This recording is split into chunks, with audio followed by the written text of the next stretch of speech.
I started with nothing. All I knew was how to hold a chisel and swing a hammer. And when I got to Italy, I had to start all over again.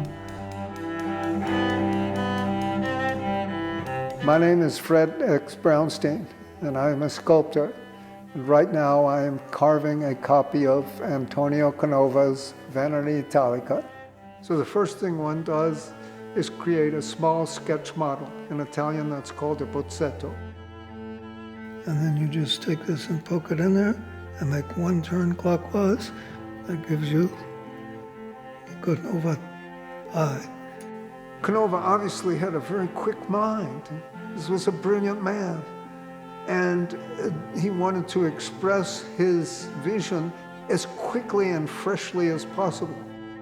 And these movements, these little stabbing and turning movements with the tools and the way he used his fingers, these bozzetti took maybe an hour, maybe not, to make. And that's all. He was just concerned about expressing the idea. I trained in the Pasquini studio in Querceta, Italy.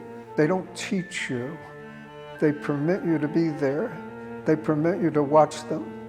And they have a saying, and in Italian it's called rubare il mestiere, which literally means steal the trade. And so these techniques are passed down orally in the studio from hand to hand and mouth, not so much written down at all.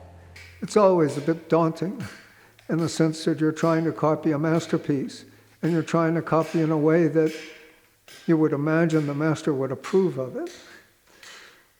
So that's the hard part, is making it that good. I generally prefer to model the clay the life size, same size as the marble sculpture will be. That has to be molded in plaster. We use waste molds and then cast. And from the waste mold, you get a plaster cast. And that plaster sculpture is used as a model to carve the marble from. It is the example that you copy in marble. A plumb line is a weight on a string. You can always count on it. It always hangs toward the center of the earth. So you have to take different points, like here on the chin, here on the ear, here on the hair, and transfer these measurements to the block of marble so you know where you are. So the first year I was in the studio, I didn't wear a paper hat. They would say, first you learn to carve marble, then we will teach you how to make a paper hat. And it's a sign of your skill. You're working in a hot, dusty, sweaty studio.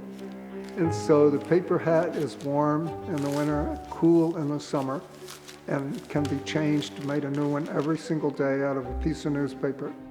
The thing with any of this, copying a masterpiece, is that there's always a great deal of risk involved. It's because you cannot make a mistake at all. In order for Canova's assistants to carve the sculpture to his approval, they had to follow the model precisely. And that's where this pointing method comes in. That's what they used. You make the sculpture, you don't use the points as a dogmatic rule. You have to be on the point. No. You make the sculpture what it looks like and use the points as a guide.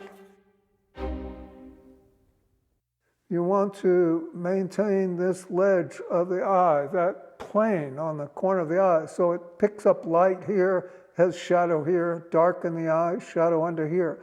But if a chip comes out of this edge of the plane of the eye, then you have a problem. You can't put that back. So rather than risking carving it, which might cause a chip to come out, you can do that this way. It's called sgraffia in Italian, scratching. Now I'm finishing the marble sculpture and then going over it with a rasp and then honing stones such as pumice in order to put the final finish on the surface of the stone. To do the finishing work, the ultima mano, that's when your vision and skill and intention as a craftsman are required. It turns out that I'm one of the last of very few people in the United States that have these type of skills. And marble carving is a dying art form. And as the digital revolution takes over, fewer and fewer people even will want to learn it at all. What would Canova intend? What would he want it to be? Does the sculpture meet his desire for what the sculpture would be? And that's the challenge, to get there. That takes a lot of years of experience.